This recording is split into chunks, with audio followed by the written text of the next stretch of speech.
We'll just start with say and spell your name. Okay, it's Nellie, Nellie, Harrington, Harrington. Great. Where are you from, Nellie? I originally grew up, I was born and raised in Sulphur, Louisiana. Yeah. What was it like to grow up there? Well, it was a little rough, actually, because we lived, right on the side of the chemical plants, and my dad worked there. And, it was just, explosions, and it wasn't really, that great. It was like very traumatic, and my dad worked long hours there, and I would worry about him. I was a little tiny, but, the explosions would rattle the windows, and then they'd have the code things going off where you'd have to, close your house up and not come out of your house for 2 or 3 days. And, wow. So it was, it was kind of rough. Yeah, I was actually glad to leave there. When did you leave Sulphur? I came here when I was in the 11th grade year. I came here. What brought you to Lafayette? My mom. Yeah. My mom came, and I came to live with her. So I ended up here, and I'm glad. I love Lafayette, What are some reasons you love Lafayette? I love Lafayette because of the people are unlike any other people that you ever want to meet. I've been, here and there, and I don't know, you never feel like a stranger here. No matter where you go, there's always somebody to embrace you, offer you a cup of coffee, they want to talk to you. People want to come here because of that. The food, I love to cook, and the food is amazing. And I like the culture, because I'm Acadian, and my dad was born and raised in Kaplan, around Cow Island in that area.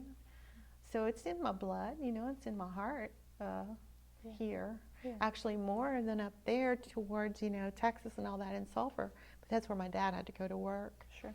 But, going back home, like where he was from, to Kaplan and Cow Island, where they have all the big oak trees and, the music and the accordions and the fiddles and everything. Yeah. So, yeah, it runs through my blood a lot.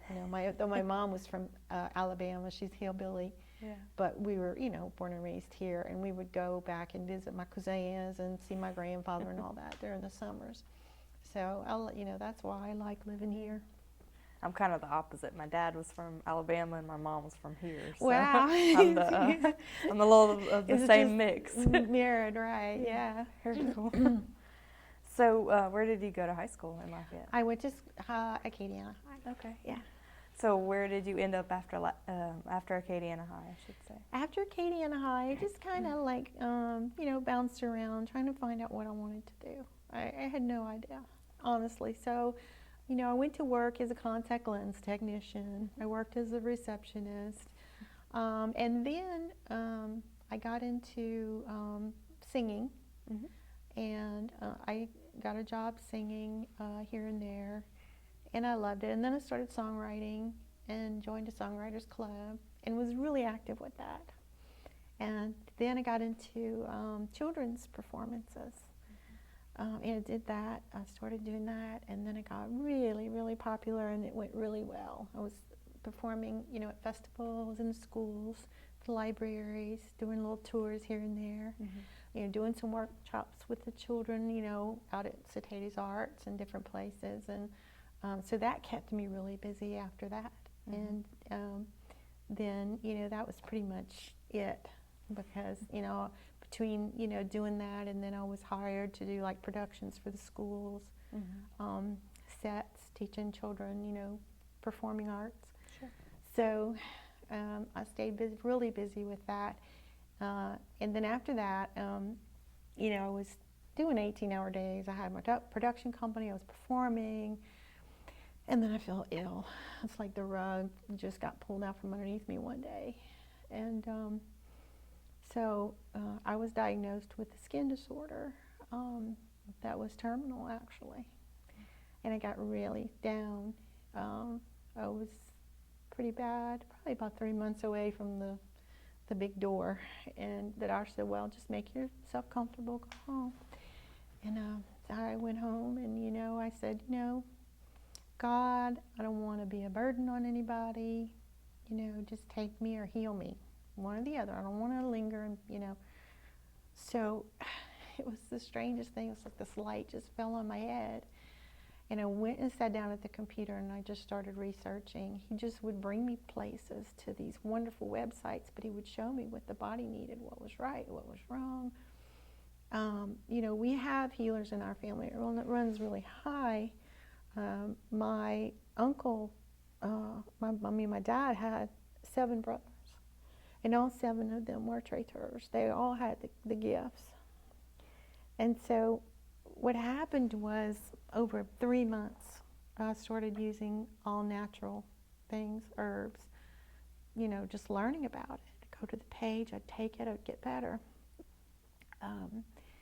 And then I was sitting in a coffee shop one day, and this lady came and she dropped some sugar. She worked there, and you know, I went to help her, and I could see her arm was just red hot. Not because I could see it, just because she had on a coat. She was cold. She'd been in an accident, but I could see it, you know. And I touched her hand, and I said, "I can help you with that." Up out of the blue, I went to get coffee, and then that started my healing practice. And one after another person would come, and she did so good. She said, "Can I bring my sister?" You know, then I called to go to a hospital for a baby that was dying, and the baby came back. And one thing after another, you know, and so I went into that, and sort of my performances with the children got put on hold because I had people knocking at my door, calling me. I mean, far away at San Francisco, you know, Seattle, Washington. And so, you know, I've been really busy, you know, with my healing practice, you know, ever since then. But I really would like to get back into the children's performances because they do so well. Their self-esteem just soars, you know, to the roof when they learn about the performing arts. So that's been my journey, you know. Very cool. When you were growing up and, you know, after high school or anything, did you have any mentors in your life? I didn't have a whole lot of mentors in my life, honestly. It's not something that ever came my way. I just kind of had to, you know, go out there and find what was for me. And, you know, as I got older, now I have a lot of mentors. But that's great. You know, it was hard not having any. But I think in a way it helped me develop my own unique talents and gifts because, you know, I fell into them kind of in the best way. Is that, you know, it was just because I wasn't looking at someone else or being, you know, mirroring someone else. It was just me, which was really hard, but good. You know, it was good in a way. Yeah, definitely. We'll talk a little bit about AOC for a second, if you don't mind. One of my absolute favorite subjects. Tell me how you first got involved with AOC. Oh, wow, it was such a thrill. You know, I got a phone call.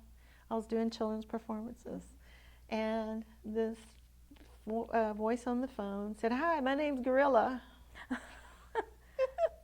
I said, "Okay." And he said, "How would you like to be filmed for a telequest for AOC?" And I said, "I would love it. I would love that." And I said, I was actually just starting to get, you know, into film and TV and stuff. I had done a live performance for a few of the children's organizations and had worked with the children's shelter, helping them raise funds for the children. So I was thrilled that I had the opportunity. And I came and I was so happy. I mean, I would cry because it was such a good opportunity. You know, and we filmed it, and it was beautiful. I still have it. You know, I still have the video, and we called some of the children that usually perform with me in, and they set up a beautiful stage, and they did it, and, you know, the children were wonderful, and we made some little marching sticks, and they marched around, and, you know, we zippity-doo-dah and had just a great time. And I thought it was the most wonderful opportunity. And it really gave me some more experience in television. And then after that, that was it. I had the bug. So I was like, okay, I got to have my own show someday. You know, so that's how it got started. What was your first impression of AOC? Oh, I loved AOC. I thought, you know, that it was wonderful that the community could have a voice and come here and learn and have the use of the facilities and the cameras and have the workshops but have all the support that they needed, to have their voice heard or to realize I dream of becoming a filmmaker, which, like me, that's been one of my biggest dreams, and my son now, working with my son Brandon, he's a director, and us working together, that was a big dream for me too. So AOC's brought a lot of our dreams to life, and it's still, AOC is bringing our dreams to life today. What surprised you most about AOC? What surprised me? I think the thoroughness of the mission and the vision of it, to unite the community, to give them a place to voice, to freedom of speech. I may not like everything, but that's honest. But I'm certain that there are things maybe that people don't like about my show. I'm being honest once again too. But at the same time, we're here, we're showing up at the page. And I think no matter what, when you are here, doing the work and showing up at the page, that you're uniting the community in some way. And you're creating. So I liked that. It surprised me, that it was as open as it was. Yeah. What's your dream project to work on or to produce? I know you mentioned a film earlier. Yeah, actually, my dream project is documentaries, but my show that I'm working on here right now is Nellie Vision TV. And the show actually kind of came through a dream. And my son talking, and he said, there's so many subjects that, you know about now, that you have a knowledge. He said, you really got to get out there and share, and also let people share what they know, because there's so many people out in the community that need this information. And so, I would like to do that as an outlet for my son and I to work together, which is one of my dreams. And also, I think that when you have a vision and you have a mission every day when you get up, and you allow that, to be the source of, your kindness, your love, your heart, and that you're getting up and you have this vision and this mission, and that in itself just pulls you forward. And then everybody that comes into your energy gets pulled forward too. And, united in a way through communication, connection. I believe one of the greatest sources of mental illness is separateness, because we've become so separate from one another. We can't look each other in the eye too much sometimes anymore. You're so busy. People are forgetting the heart connection, heart to heart. It takes a village. And there are so many people now, so many with we're talking severe mental illness. We're not talking about just a little depression here and there. We're speaking children, with heart disease at the age of 8 years old. We've got some pretty big issues that, we want to focus on all the negative, but we want to focus on the solutions to what's going on. Get together and let's say, hey, there's some things happening. We're not going to focus on the negative, but what's the solution? Because I don't think it's being found, and things are becoming. You see a child who doesn't know how to play anymore. They're with their little phone, or they're on the computer, and their games. They get this adrenaline rush from that, and then they can't enjoy things that are simple anymore because they're getting addicted to the adrenaline of the games. And I'm not saying it's all bad, but I think that when a child is a certain age, until they reach a certain age, that they're almost like in a trance, and they have mirror neurons, and they're mirroring their parents, they're mirroring their community. And I think we all have a huge responsibility to mainly our children, to get the knowledge and know how to apply it, because if we don't have it, how do they get it? Yeah, it's true. Where do they get it from? Yeah. They can't get it from the TV. you know, if you put on a good enough program, you know, can a child watch that and learn from it? You know, these are things that I ask myself every day. Yeah. What are the children learning? And I look at every child as mine. So, yeah. I love the daily mission and vision. I love that. What are you looking forward to in 2017? oh gosh, I'm looking forward to so many things. I just started doing aerial yoga. I love that. I got to hang upside down for the first time. Yeah. It was amazing. It took me 9 tries, and I was like, whoa. Yeah. But the reason I love it so much is that you can isolate the joints, and especially like people who have like arthritis and all that, who can't get on the mat and do regular yoga. It's you know, it's just so free.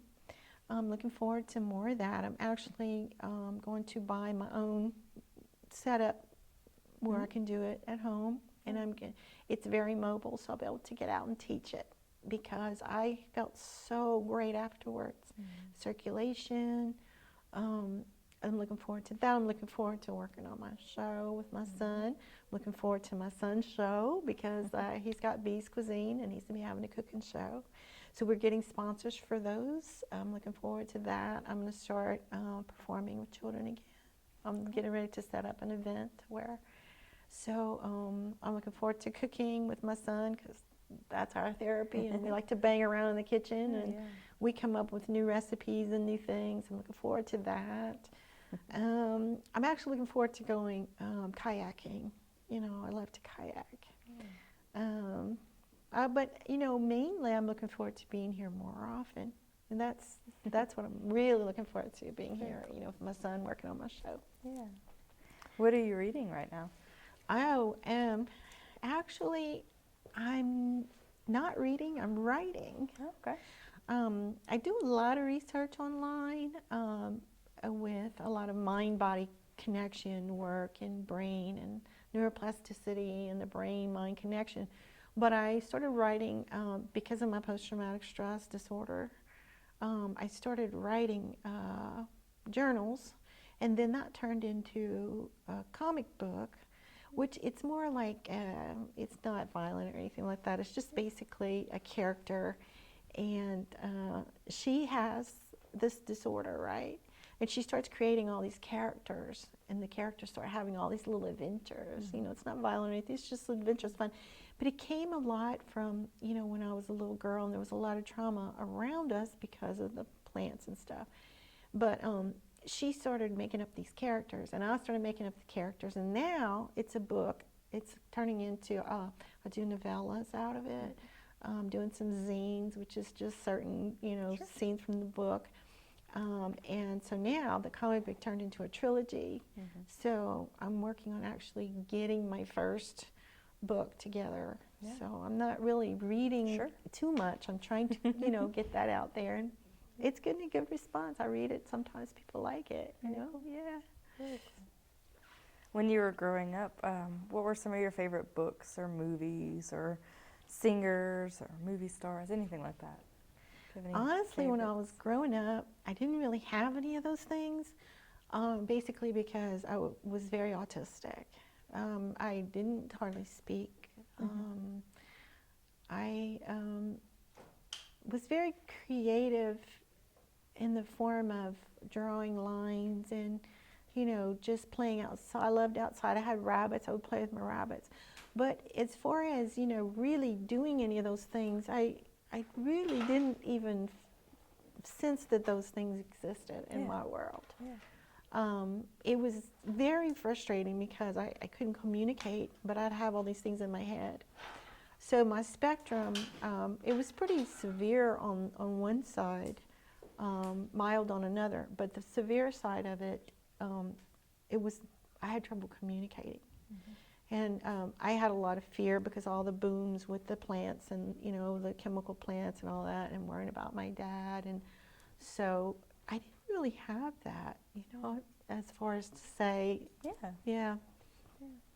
So you were an outside baby? Outside child? Basically, pretty much that, and just stuck to my mom, you know. Just never wanted to leave my mom's side. And she was like, go play now. So I'd go in and come and check on her, you know. But yeah, I love nature. I love gardening, you know, that. And I had a pet cow. Yeah. It was so funny because my dad, you know, he brought the cow home to grow it and eat it, right? Yeah. So I'd put a rope on the, you know, and we lived sort of out in the country, Yeah. so we didn't have many friends. So that cow was my best Yeah. friend. So when Mom said go play, I'd go get the Yeah. cow, the little baby calf, and we'd go for walks, and it would lick me with his little fuzzy tongue, and I loved it so much, you Yeah. know. And my dad was like, "What am I going to do now? Oh, That's no. our food." So we won't say what happened to the cow Fair because that was enough. pretty traumatic too. Yeah, I would imagine. What was your cow's name? That's some of the rat cow. Cow. I love it. Well, I was autistic. I didn't have many I words. love it. Look, I love it. Why not? In regards to music, who would be on your best of playlist if you could only have one playlist for the rest of your One life? playlist. Yeah, who's on it? Aero- Multiple people if needed. Well, Shanti. Okay. Yeah, he's, you know, more like meditative. I Okay. meditate a lot. Okay. Yeah. So I mean, I like all kinds of music, Yeah. and I write all kinds of music, but I think I don't have like favorites Yeah. as far as people, you know. But my favorite is like, you know, just meditative and Sure. Something that's going to bring me to a new place. I don't like hearing the same song over and over and over and over and over because I feel like it keeps me stuck, right, in that place. And especially if it's talking about heartache or blues or whatever, you know, I realized that when I would listen to sad music, I really wasn't making myself happy. I felt connected because somebody else was sad. But I thought, you know, this is ridiculous. I can't listen to sad music anymore. I've got to, you know, I've got to grow. Every minute I've got to be pushing forward to further myself and others. And so basically now it's, you know, it's empowerment and it's meditative. It could be rain, it could be whatever. But if I'm anxious, you know, I'll put something nice and calming. If I'm down, I'll put something uplifting, you know, to chime me into a place where I can get up and move, because, you know, my motto is just keep moving.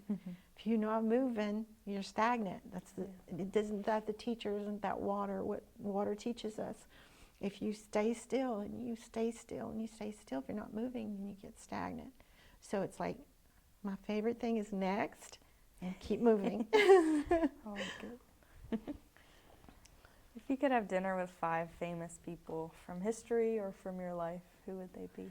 5 famous people. Boy, now you're really putting me on. I know. People get Okay. mad at me when I ask that. The first person I would insist on being there is Dr. Joe Dispenza. Okay. Dr. Joe is like now my mentor and my hero. He's a chiropractor, he's a biologist, he's a scientist, but he had a very traumatic experience when he was in his 20s. He was at the height of his, had his business, his chiropractic, he was driving all these cars, he was just young and he was doing really good. And he was cycling, he was a cyclist. And this person hit him and drug him underneath the vehicle. And he woke up and the doctor said, it's very serious. Your spine is, you know, pretty much destroyed. Do not stand up because you will completely shatter it. And so he had a choice. He had a choice of either having a Harrington rod, and I thought that was so, because my last name is Harrington. It was such a ping for me, you know, moment, because they would have had to take this rod and drill it. It was just a horrendous thing to save him to be able to maybe have a chance to walk. So he said, I was laying face down. I didn't have a choice. But he said, do I have a choice? And he said, I'm not going to live like this. I'm either going to die or I'm going to heal. And see, I went through this, you know, with the scleroderma. Look at me. I was in a wheelchair. My hands were all, I had 3 months left to live. So I related with him so much that he chose this path to do the mind-body thing. And it's not for everybody. You know, we'd be very careful when we talk about these things. See your doctor, take your medicine, do all these things. But the reason he became my mentor and my hero is because I still had things left to overcome from that illness that I was at the last stage of, and I couldn't get through it. And when I saw him, I said, that's it. That's my key. And I started healing so quickly. So he said I was laying face down. I was probably going to die. But, you know, he said, and I know miraculous things happen, instantaneous healings. I know they happen because I've witnessed them.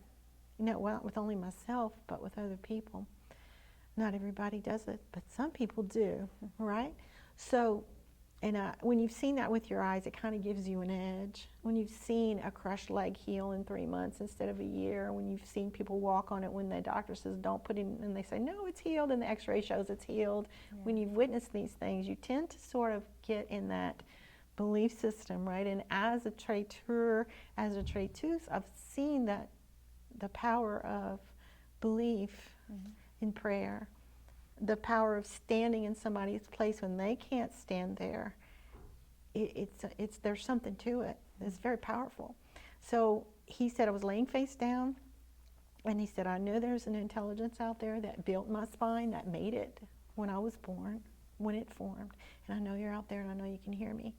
And he said the other thing was not an option for me. I was going to die or I was going to heal, and that's what I had said, right? So he said, I would start doing these meditations, and I'd start in one vertebra, and I'd work my way down, and I'd say, okay, as a chiropractor, I know how they're supposed to look. I know what they're supposed to look like. I've seen them over and over again. I've worked on cajillions of people, right? And he said for 6 weeks he had dark night of the soul, you know, but he said every time he'd have a negative thought, oh my God, I'm going to die. Oh my God, I'm going to be in a wheelchair. Oh my God, I'm going to lose my practice. He said I would have to start over again at the first vertebra, and he got tired of that very quickly. So he said what I did was when I'd get to a negative thought, he said I was Gandalf standing on the bridge, you know, with the staff, with the big dark thing coming at me, and I would say, you shall not pass. And he said it worked. And he said after about 6 weeks, he said the pain level went down. He said I, you know, started feeling something. Or was it feeling anything? And he said then it went like lightning. And within no time at all, he was back up on his feet and he was back at his practice. Now, on Nellie Vision TV, I'm going to have this series where it's doctors speak, right? Because we're talking doctors here. We're talking chiropractors. Yeah. I've worked with doctors on them who have been doctors for 25 years. You know, couldn't heal their back before, did this with them. And then after that session, they said, I've never had this much relief on my back. She never called me again. You know, simple things sometimes. You know, as a healer, lady had elbow pain, baby lotion.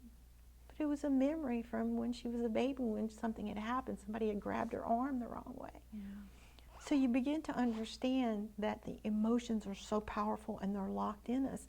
And when you nurture it the right way, something magical happens. Yeah. So Dr. Joe now has been doing this brain research and doing this research for 25 years, but he connects people up to heart machines and brain machines, and once you see it on the machine, which I've seen it because when I worked with the baby that was dying when I came in, and she was 3 months old, you know, she was going, the nurses and everything there.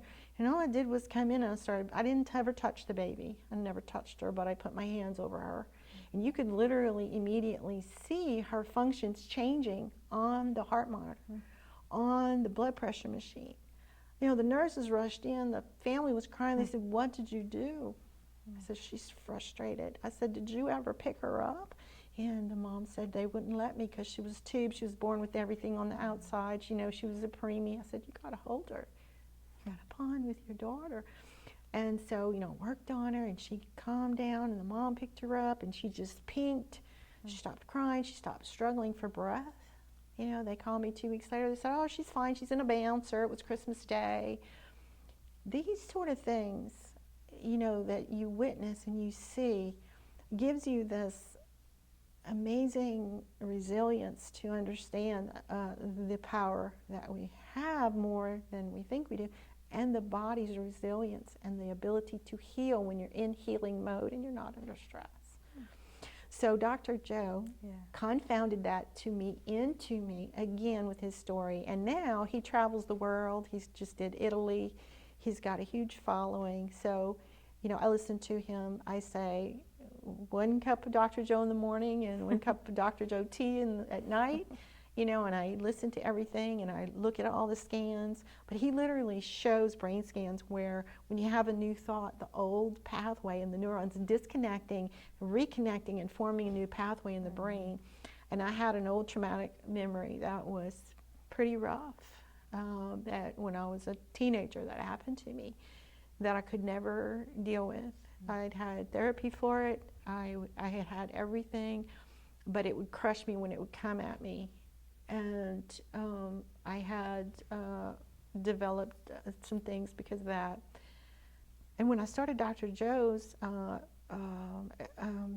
practices, I literally felt something shift in my brain whenever I would have that memory. And now when I can talk about it, and if I try to actually think about what happened, it's replaced with a whole new memory. So I'm pretty impressed with Dr. Joe. Yeah. Let's see. Lynn McTaggart of The Field. She talks about, the energy field, the quantum healing field that's around us, the universe. I'd have her. Let's see. Oh, there's, let's see. I'm famous, I'm trying to think of somebody else that's famous. Yeah, it doesn't even have to be famous. Doesn't have to be famous. Yeah. Let's see. I honestly can't think of anybody. I mean, you. Anybody? Somebody from AOC. As long as enough. it's interesting, I guess. I don't know. I can't really think of anything else. Well, it sounds like you have your two, yeah. Yeah. That's all you need. It would be definitely. I mean, there are a lot of other, empowerment people that I really. What's his other? Greg Braden would be one also. I forgot about Greg. Ooh, I know who could be. People from Heart Math. There's an organization called Heart Math. It's heartmath.org, and they have studied the coherence of the heart and the brain. They talk about the heart and how the heart has its own brain that they found. That the heart literally comes first. That's where your intuition comes, and it shoots waves up to the brain.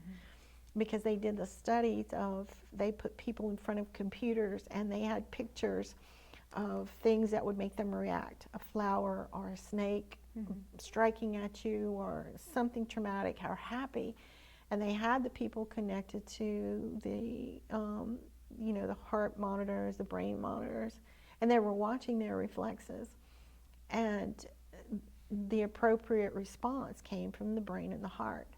But what happened was the next round of tests, they didn't show the picture, and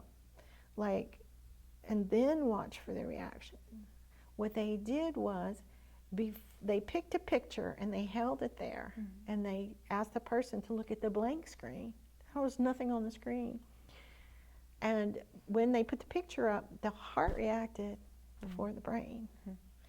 In the correct manner every time before the picture was shown. These are the kind of things that they've researched, and they've studied the heart and the electromagnetic fields of the heart, and helped people learn how to create coherence in their heart to communicate with their brain. And I'm going to work with this a lot on Nellie Vision, just simply because since I started the practices of the heart math and the heart coherence, and worked with people doing it, that we've seen amazing results, especially in veterans, people who have been in war. They say, I've never been able to talk to my family. I go off on them, I'm just a mess. But once I started doing the heart coherence, fast tracking, can get myself in coherence, and there's a way to monitor yourself Even when you're in a crowd of people, you can use it. And they said, for the first time in my life, I feel like I am actually going to be able to be happy with my family again. Yeah. So Greg Braden and also the people from Heart Math would be there. Nice. Very cool. What's your superpower? Yeah. Moi. Yeah, you. My superpower seems to be, I'd have to say, healing. Yeah. Yeah. I've done it in almost 20 years now, coming back from the brink of death and seen some pretty miraculous things. Yeah. So I think being the vessel for people, being the bridge, being the generator, because we all do our own self-healing. When I say healing, I'm just the lightning rod. I am the generator to stand there and say, I know you can do this, I know you can do this. To communicate light, your own light in your body is the biggest healer if you ever learn to access it.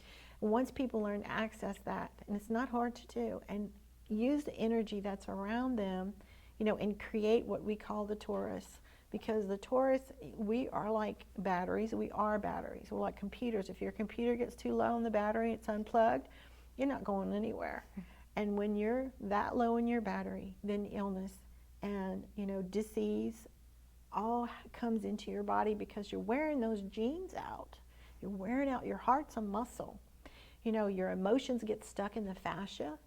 The fascia runs in between your muscles, and it's like a crystalline system that goes all through your heart, your brain, your toes. So everything needs to communicate. Everything needs space.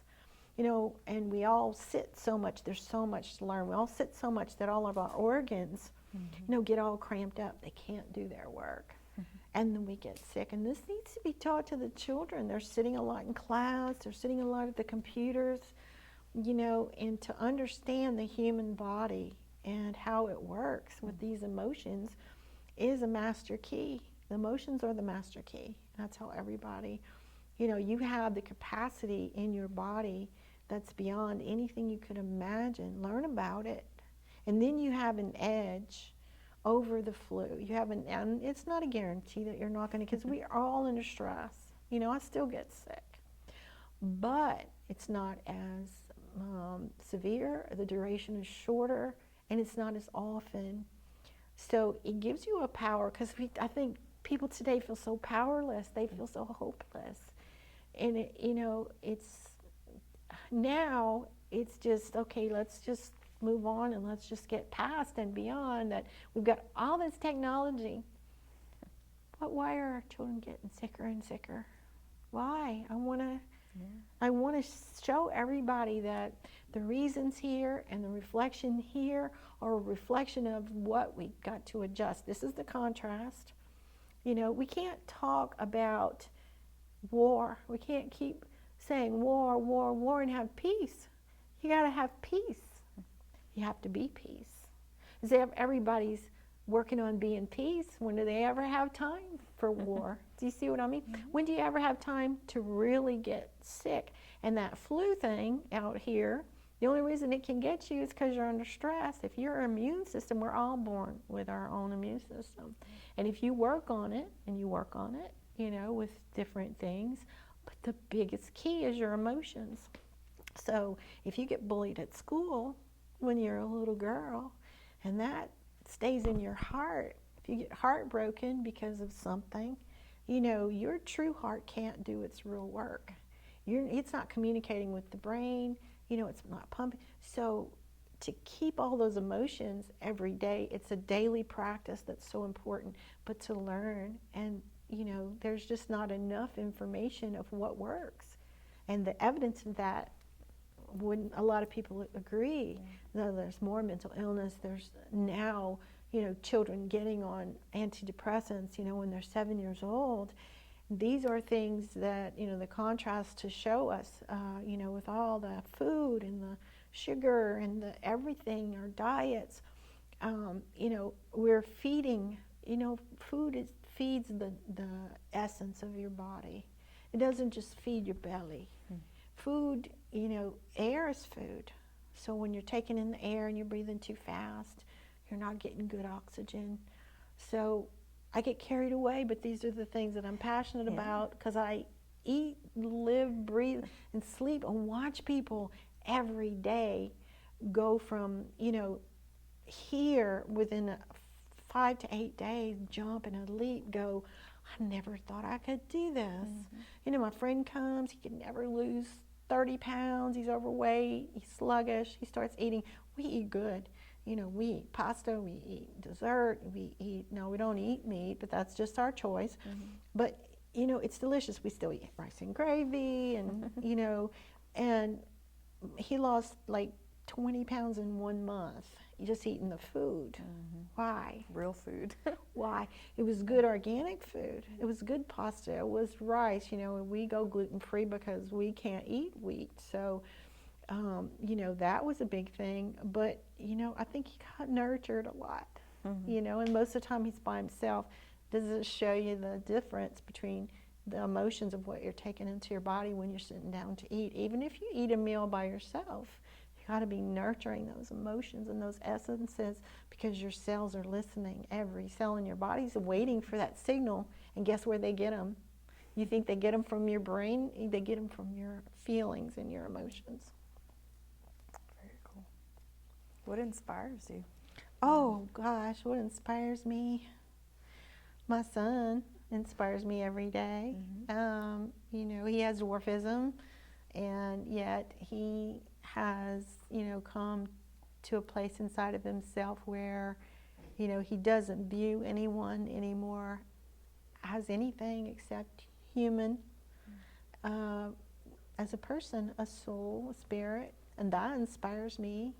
I get inspired when I come to AOC, because of what's happening here, with the people and what y'all are achieving every day. That inspires me a lot. Every time I come, there's someone here smiling at me, helping me to achieve my goal. That inspires me. I think people that really truly communicate, who take the time, in this day and age, to really stop and touch your hand and say, hey, how are you doing? Tell me what's going on. That inspires me. People who are learning and growing, and I see it every day in intelligent ways, that absolutely refuse to buy into, a lot of the stuff that's happening out there, and just say, that's not my world. This is my reality. Love is my reality. And that's the only way I think that we can, all those things, is to put that energy out there and that vibration out there and do what you can in your little space.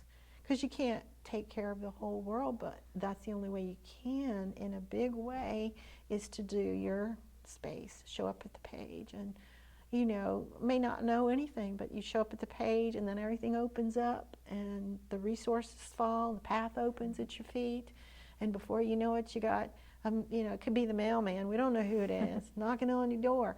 But, I think the people that get up every day, and no matter what, who say, I believe and I know, I believe in the goodness of life, and I believe in the goodness of people. And I see positive aspects in everything I look at. That's what inspires me. Yeah, okay. So what achievement are you most proud of? My son. Yeah. Yeah, he's basically, we're kind of joined at the hip, He's the best thing I ever did, and will ever do. He's it. How do you want to be remembered? I would like to be remembered as someone who was kind and thoughtful and encouraging. Basically. Yeah, I like that. Last question. Okay. Describe yourself in 3 words. Nerd. That'd be one of my words too, by the way, for me. That's Really? always been, yes. It's I'm always such been a geek. me too. A lot of people don't know that about me, but I love science. Yeah. You know, they're like, Nellie? And I'm like, boy, I'm, I'm a big time scientist. I'm a junior scientist. I'm a right brain scientist. I mean, a right brain nerd. Like, what? you're left brain nerd, I'm a right brain nerd. Yeah. Go ahead. Yeah, okay. Yeah, because those technical things, some of them I'm like, what? I could never do math. Oh, another word, let's see. I'm very passionate and hyper. I don't know. That's good. I'm hyper, Yeah. I gotta go, calm down. But if I get into something, that's how I am. Oh, yeah. I'm like, I want to see other people, and they're like, Nellie, you need to calm that down a little bit. Okay. No fun. Sorry. Yeah. Very cool. Well, we're done. All We right. survived, yeah. That was so fun. Thank you very much. I appreciate it. You're welcome.